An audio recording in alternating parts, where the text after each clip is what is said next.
Hello everybody, this is Gareth Cahoon Speaks back here with another video. I'd like you to hit the subscribe bar, give me a thumbs up if you like the video, or hit the notification bell to be notified when I post my next post.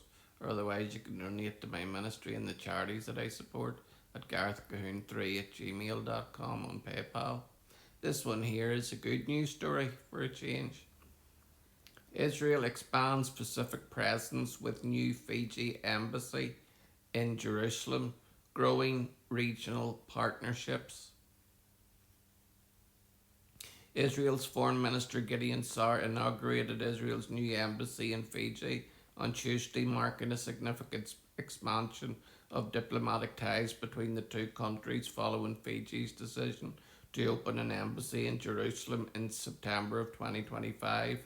The move is particularly significant because Fiji became just the seventh country to establish an embassy in Jerusalem, a step Israel has long encouraged as part of its efforts to gain broader international recognition of the city as its capital.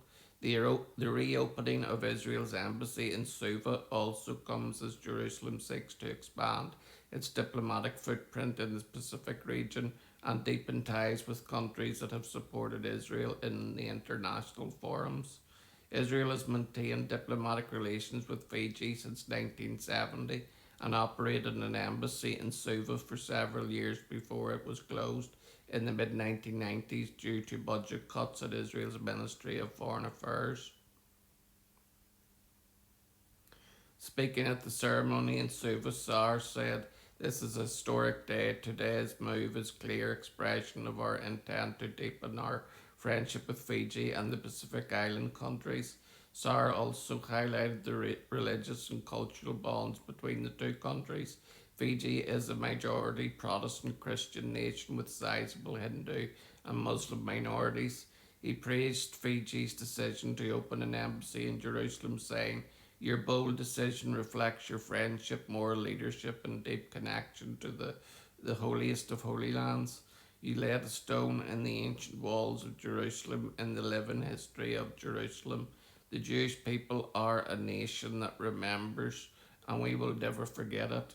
He also quoted a passage from the book of Genesis where God speaks to Abram and says, "I will bless those who bless you, and all the families of the earth shall bless themselves by you." Prime Minister, you and the great people of Fiji are blessed and will be blessed. Sar also highlighted what he described as a growing international interest in relations with Israel, noting that the country has opened 4 new embassies in the past 16 months and arguing that despite ongoing challenges, Israel is also in high demand.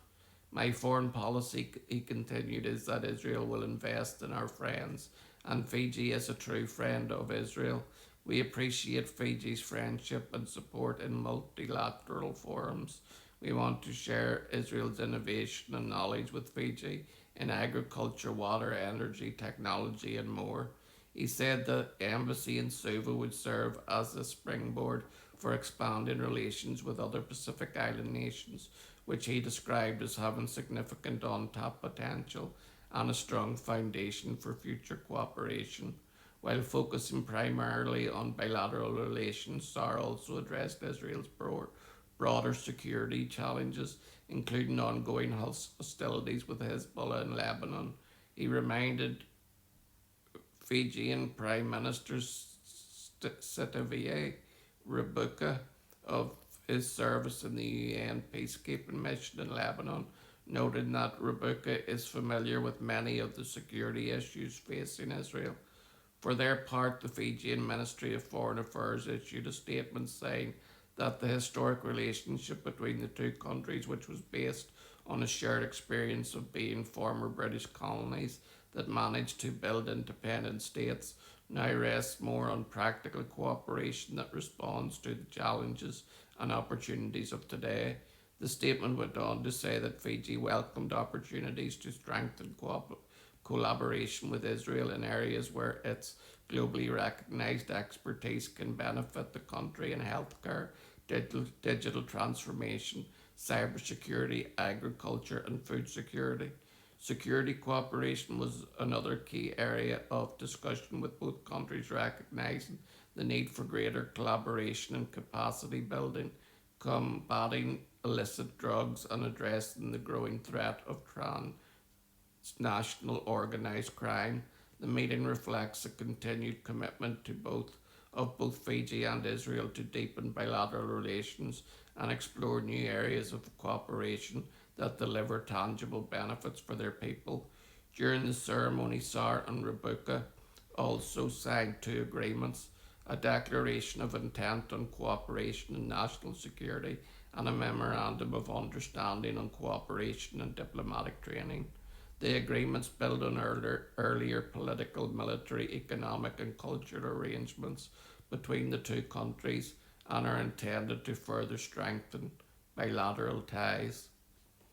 This is an amazing step forward for both Israel and Fiji, as they were both once under the British protectorate and have now been fledgling new countries, and